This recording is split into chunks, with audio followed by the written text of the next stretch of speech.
మన VVIT university, absolute discipline, absolute education. తమిళనాడులో అతిపెద్ద పార్టీగా అవతరించినటువంటి టీవీకే చీఫ్ విజయ్ ఇప్పుడే గవర్నర్ను కలిశారని, ఆయన ప్రభుత్వ ఏర్పాటుకు సానుకూలంగా స్పందించారని వార్తలు వస్తున్నాయి. మరోవైపేమో అలాంటిది ఏం లేదు, ఆయన బల నిరూపణ పూర్తిగా చేసుకున్న తర్వాతనే ఆయన్ని ప్రభుత్వ ఏర్పాటుకు ఆహ్వానిస్తారు అని వస్తున్నాయి. ఇంకోవైపు ఏడీఎంకే డిఎంకే రెండూ కలిసి ప్రభుత్వాన్ని ఏర్పాటు చేస్తున్నాయని చెప్తున్నారు. ఇంకోవైపు విజయ్ కోర్టుకు వెళ్ళే అవకాశాలను కూడా పరిశీలిస్తున్నారని, లీగల్గా ఆయన ఎలాంటి యాక్షన్ తీసుకోబోతున్నారు అని చెప్పి చర్చలు నడుస్తున్నాయి. అసలు వీటన్నిటికీ సంబంధించి ప్రస్తుతం మనతో పాటు ఉన్నటువంటి హైకోర్టు అడ్వకేట్ సుంకర్ నరేష్ గారిని అడిగి మరిన్ని వివరాలు తెలుసుకుందాం. నమస్తే అండి. నమస్తే అండి. అసలు లీగల్గా ఎలాంటి అవకాశాలు విజయ్కి ఉంటాయి? ఎందుకంటే ఆయన 107, యాక్చువల్గా 108 అనుకుంటున్నాము. మీరు ఇందాకే అన్నట్టు 107 అవి, ఒకటి ఎలాగో అతను రిజైన్ చేయాలి కాబట్టి 107 వచ్చినట్టు. సో ఇంకా 11 మంది కావాలి. ఒకవేళ 108 ప్లేస్లో ఏదైతే ఆయన రిజైన్ చేస్తారో వాళ్ళ మనిషి వచ్చాడు అనుకున్నా కూడా 10 కావాలి. ఇంకా ఆ 10లో కాసేపు కాంగ్రెస్ అని, కాసేపు బీజేపీ అని, కాసేపు డిఎంకే అని, కాసేపు ఏడీఎం, రకరకాలుగా వినిపిస్తున్నాయి. సో ఈ మధ్యలో ఏంటంటే గవర్నర్ పిలిచారని, మళ్ళీ కాదన్నారని, బలం నిరూపించుకోమన్నారని, మళ్ళీ కాదన్నారు, ఇట్లా కూడా వినిపిస్తున్నాయి. అసలు లీగల్గా అంటే ఆయనకి ఎంతవరకు లీగల్గా ఏం రైట్ ఉంది? ఒకవేళ ఫస్ట్ గవర్నమెంట్ ఏర్పాటు చేస్తే కొన్ని రోజుల ఇంత టైం అని ఉంటుంది, ఆ టైంలోపు బల నిరూపణ చేసుకోవాలని కూడా చెప్తుంటారంట. అది కూడా లీగలేనని చెప్తున్నారు. ఈయన సుప్రీంకోర్టుకి వెళ్ళబోతున్నారు, విజయ్ లీగల్గా ప్రొసీడ్ అవుతారు అని అంటున్నారు. వీటన్నింటి మీద వివరణ ఇవ్వండి. దేశం మొత్తాన్ని కూడా ఆశ్చర్యానికి గురి చేస్తూ, తమిళనాడులో ద్రావిడ సంస్కృతికి తెరదించుతూ 108 సీట్లు ఆయన పోటీ చేసిన రెండింటితో కలిపి విజయ్ గారు గెలవడం జరిగింది.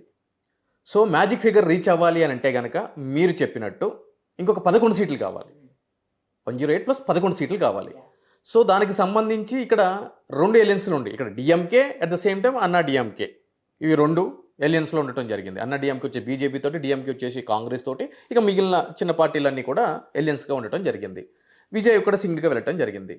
సో ప్రతి ఒక్కళ్ళు కూడా ఇక విజయ్ సీఎం సరే, ఆ గెలిచిన ఫ్యాక్టర్స్ అనేవి మనం తర్వాత మాట్లాడుకుందాం, ఏ విధంగా గెలిచాడు ఏంటి అనేది. ఇక్కడ మా విజయ్ ముఖ్యమంత్రిగా ప్రమాణ స్వీకారం చేయడానికి అడ్డంకులు ఏంటి, అసలు చేస్తాడా చెయ్యడా అనేది ఇక్కడ మనం చర్చిద్దాము.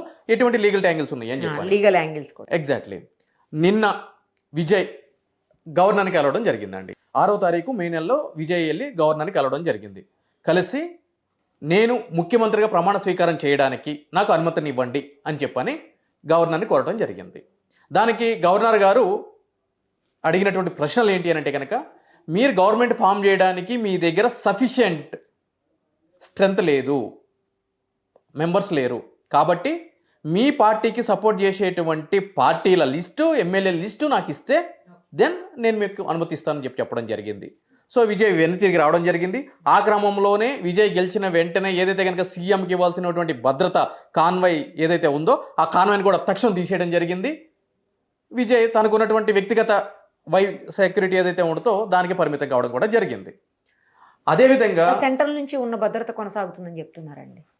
సెంట్రల్ నుంచి కాదండి, ఏదైతే కనుక అతనికి గతంలో సెక్యూరిటీ ఉందో ఆ సెక్యూరిటీ కంటిన్యూ అవుతుంది తప్ప మిగిలింది కంటిన్యూ కాదు. సో ఇక్కడ ఇంకొక విషయం ఏంటి అని అంటే కనుక, నిన్న ఈవినింగ్ కూడా విజయ్ పార్టీ తరపున పార్టీ ప్రతినిధిగా మళ్ళీ గవర్నర్ని కలవడం జరిగింది. ఓకే, సేమ్ రిక్వెస్ట్ తోటి, బట్ సేమ్ ఆన్సర్ గవర్నర్ ఇవ్వడం జరిగింది. అన్నీ బాగుంటే ఈరోజు విజయ్ ప్రమాణ స్వీకారం జరిగేది, కానీ జరగలేదు. ఈరోజు మార్నింగ్ నుంచి వస్తున్న ఊహాగానాలు కూడా ఏంటి అని అంటే కనుక, మళ్ళీ గవర్నర్ పిలిచాడు, కొన్నిసార్లు ఒప్పుకున్నాడని చెప్పని, లేదని చెప్పని, లేదు విజయ్ లీగల్గా ముందుకు వెళ్తాడని చెప్పని.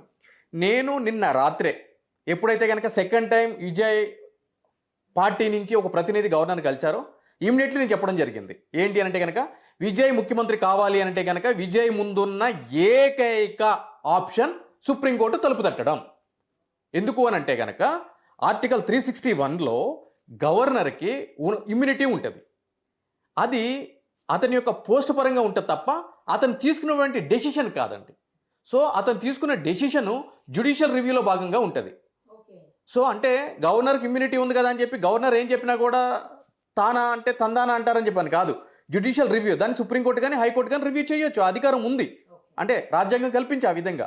సో ఇక్కడ విజయ్ది మనం చూసినట్లయితే కనుక, గవర్నరు విజయ్కి మెజారిటీ ఉందా లేదా అని చెప్పని గవర్నర్ ఆఫీస్లోనే అడగడం జరిగింది.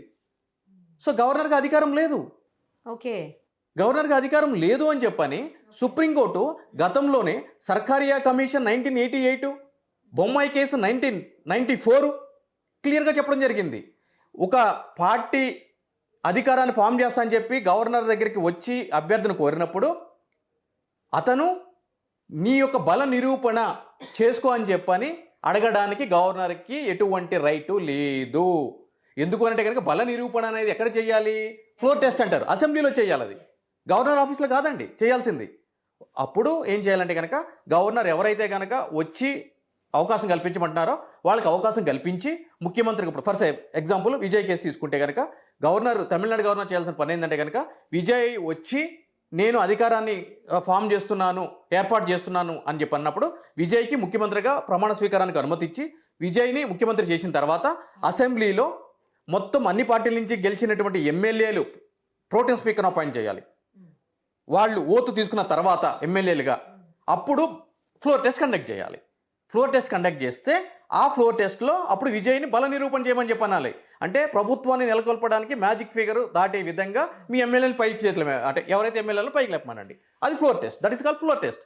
That is a purely under purview of ఇదంతా ఎవరు ఆధీనంలో ఉంటుంది? స్పీకర్ ఆధీనంలో ఉంటుంది, గవర్నర్ ఆధీనంలో ఉండదు. రాజ్యాంగం అదే చెప్తుంది.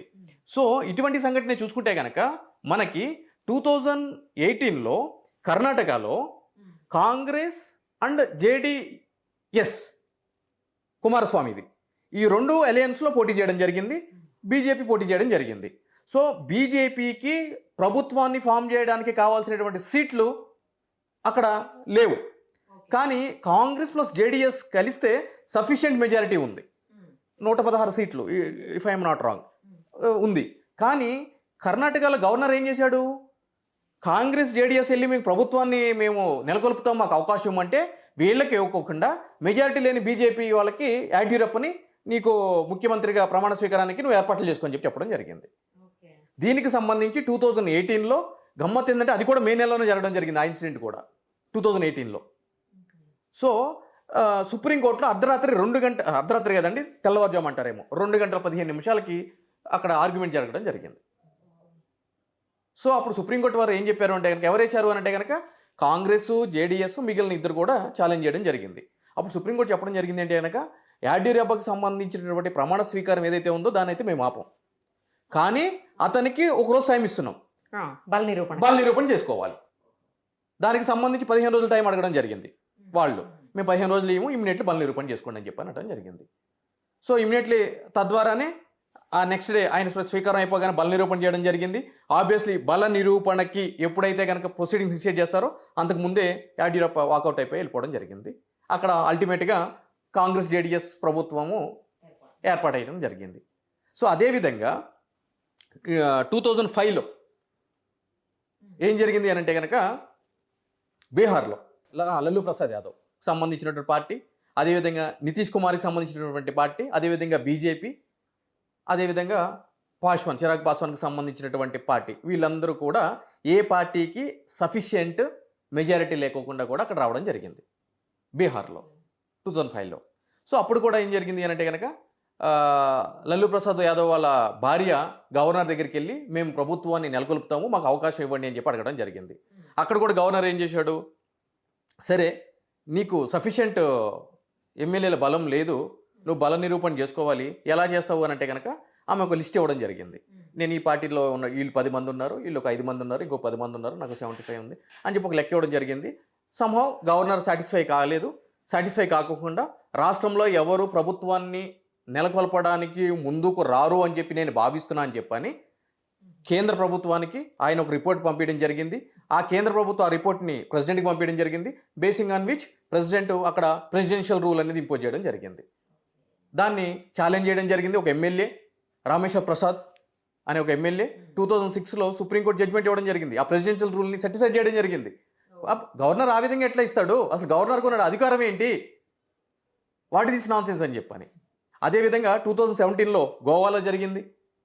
అదేవిధంగా మహారాష్ట్రలో లాస్ట్ టైం 2019లో అనుకుంటా, అక్కడ కూడా ఏమైంది అని అంటే కనుక థాక్రే, అదేవిధంగా ఫడ్నవీస్ ఇప్పుడు ఎవరైతే కనుక ముఖ్యమంత్రిగా ఉన్నారో అప్పుడు ఆయనకి సఫిషియెంట్ బలం లేకపోయినా కూడా గవర్నర్ ఆయనకి అనుమతినిచ్చి మీరు వచ్చి అది గవర్నమెంట్ ఫామ్ చేయండి అనడం జరిగింది. ఆయన ఓత్ తీసుకోవడం జరిగింది. సుప్రీంకోర్టుకి మ్యాటర్ వెళ్ళడం జరిగింది.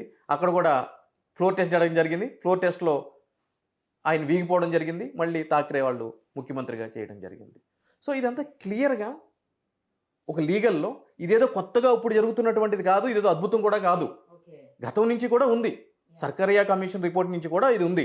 కాకపోతే ఇక్కడ ఏం జరుగుతుంది అంటేనండి, సరే కష్టం అందరూ చేస్తారు, కాలం మాత్రం కొంతమందికే కలిసి వస్తుంది.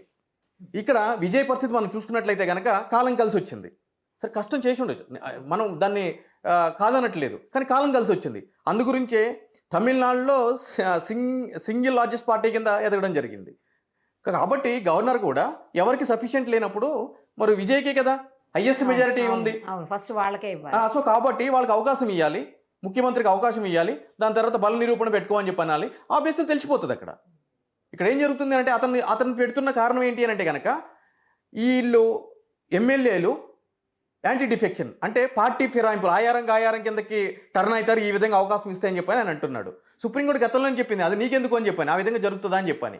ఆయన ఆయారం ఇప్పుడు అంటే లైక్ యాంటీ డిఫెక్షన్లా ఎప్పుడు అప్లై అవుతుంది? ఇప్పుడు గెలిచారంతే అభ్యర్థులు అందరూ కూడా, వాళ్ళు ఇంకా ఎమ్మెల్యేలు కాలేదు. ఎమ్మెల్యేలకు ఎప్పుడైతారు? సభ జరిగి స్పీకర్ ముందు ప్రమాణ స్వీకారం చేస్తే అప్పుడు కాన్స్టిట్యూషనల్ పరంగా వాళ్ళు ఎమ్మెల్యేలు అవుతారు. ఇప్పుడు పార్టీ అభ్యర్థులుగా మాత్రమే గెలిచారు వాళ్ళు, రైట్? రాజ్యాంగపరమైన ఏ యొక్క వాళ్ళు రక్షణ పొందలేరు ఇప్పుడు. సో ఇక్కడ కూడా ఏం జరుగుతుంది అంటే కనుక ఫ్లోర్ టెస్ట్లో కూడా ఇక్కడ magic beauty of the constitution ఏముంటుంది అంటే కనుక వీళ్ళందరూ వచ్చి ఓటు తీసుకున్న తర్వాత ఆయా పార్టీలు సదరు ఎమ్మెల్యేలకి విప్ జారీ చేస్తాయి. ఏమని అంటే కనుక ఆ పార్టీకి మీరు సపోర్ట్ చేయొద్దు అని చెప్పని. ఒకవేళ ఆ విప్ని క్రాస్ చేశారనుకోండి ఓటు తీసుకున్న తర్వాత, అది డిఫెక్షన్లా పార్టీ ఫిరాయింపుల చట్టంలో వాళ్ళు పడతారు వచ్చి. ఇప్పుడు ఇక్కడ పార్టీ దాని మీద గెలిచారు కదా, ఒకవేళ పార్టీ దాని మీద గెలిచి కూడా వాళ్ళు సపోర్ట్ చేశారనుకోండి, అలా కూడా బయట అవుట్ ఆఫ్ ది దాంట్లో కూడా వాళ్ళు అప్లై అవుతారు డిఫెక్షన్ ఫిరాయింపుల చట్టానికి. సో కాబట్టి ఇక్కడ ఏం జరుగుతుందంటే విజయ్ ప్రమాణ స్వీకారం ఇక్కడ జరిగేది ఏముంటుందంటే కనుక విజయ్ సుప్రీంకోర్టుకి వెళ్తాడండి, నేను చెప్పినట్టు వెళ్ళి అనుమతి తెచ్చుకుంటాడు. అనుమతి తెచ్చుకుని ప్రమాణ స్వీకారం చేసిన తర్వాత ఫ్లోర్ టెస్ట్ చేస్తారు. చేసిన తర్వాత ఇక్కడ ఏం జరుగుతుంది అంటే కనుక ఎవరైతే కనుక అసెంబ్లీలో ఆ రోజు బల నిరూపణ జరిగే రోజు అటెండ్ అవుతారో దాంట్లో మెజారిటీ పర్సన్ మాత్రమే కన్సిడర్ చేస్తారు, మ్యాజిక్ ఫిగర్ కాదు. బల నిరూపణ అంటే అది అర్థమైంది కదండి. సో ఆబ్వియస్ ఇక్కడ ఏం జరుగుతుంది, కొంతమంది ఎమ్మెల్యేలు డుమ్మ కొడతారు, లేదంటే రిజైన్ చేస్తారు విజయ్కి సపోర్ట్ చేసుకున్న కావాలి అనుకునే వాళ్ళు. ఆబ్వియస్లీ ఒకసారి ముఖ్యమంత్రి అయిన తర్వాత బై ఎలక్షన్ 6 నెలల్లో బై ఎలక్షన్ కాల్ఫర్ చేస్తారు, పార్టీ సింబల్ మీద గెలుస్తారు. దాంట్లో విచిత్రం ఏముందండి. కాకపోతే విజయ్కి ఇవన్నీ కొత్త, న్యాయపరంగా కరెక్ట్ టైంలో. ఎందుకంటే 2018లో తెల్లవారుజామున 2:15 రేపటి రోజున ముఖ్యమంత్రి ప్రమాణ స్వీకారం ఉంది, బీజేపీకి సంబంధించిన అభ్యర్థి అని చెప్పి తెలిసి కాంగ్రెస్ అదేవిధంగా జేడీఎస్ అర్ధరాత్రి 2:15 తలుపు తట్టినాయి అంటే కనుక విజయ్ ఈ పార్టీకి నిన్ననే సుప్రీంకోర్టుకి వెళ్ళిపోవాలి, ఈరోజు ఉత్తర్వులు తెచ్చుకోవాలి. ఇదే ప్రాబ్లం అవుతుంది. రేపొద్దున పరిపాలనలో కూడా ఈ విధంగానే ఉంటే చాలా ఇబ్బందులు గురి అవుతాయి. ఎందుకంటే కనుక రాజకీయం అంటే అంత ఈజీ కాదు. కాలం కలిసి వస్తే ముఖ్యమంత్రులు అవ్వచ్చేమో కానీ పరిపాలన చేయలేరు. సో కాబట్టి తన మీద ఉంచిన ప్రజల విశ్వాసాన్ని విజయ్ ముందుకు తీసుకువెళ్ళాలి అంటే కనుక ఇటువంటి అన్ని అంశాలని కూడా క్రోడీకరించుకుని ఎప్పటికప్పుడు తక్షణం తను ఆలోచించే దిశగా ఏ నిర్ణయం తీసుకోవాలో ఏ నిర్ణయం తీసుకోకూడదు అని చెప్పని. ఇప్పుడు ఒకసారి గవర్నర్ ఇచ్చాడు, ఇప్పుడు లెటర్స్ అజ్యూమ్ అండి, గవర్నర్ ఇప్పుడు ఓకే అన్నాడు అనుకోండి, ప్రజలు అంటారుగా అదేదో నిన్న ఏమో నో అన్నావు, ఈరోజు ఎస్ అంటున్నావు, ఎలా సాధ్యపడింది అంటే గవర్నర్కి నికరం లేదా? ఒక ఇమేజ్ వెళ్ళిపోతుంది కదండి. ఇప్పుడు గవర్నర్ పదవి అంటే కనుక రాజ్యాంగబద్ధమైన పదవి, నిష్పక్షపాతికంగా రాజ్యాంగబద్ధంగా పనిచేసేటువంటి వ్యక్తి అని చెప్పని అనుకుంటాము. సో అటువంటి మెసేజ్ కూడా వెళ్తుంది కదా. పోనీ రాత్రి నుంచి ఇప్పుడు జరిగిన పరిణామాలు ఏమైనా ఉన్నాయా? లేవు కదా. సో ఆబ్వియస్లీ విజయ్కి ఉన్నది ఒకే ఒక దారి ఏంటి అంటే కనుక సుప్రీంకోర్టు తెలుపుతాడు. సో లీగల్గా ఇలాంటి ఆప్షన్స్ ఉన్నాయన్నమాట. Yes exactly. థ్యాంక్ యూ అండి, థ్యాంక్ యూ సో మచ్.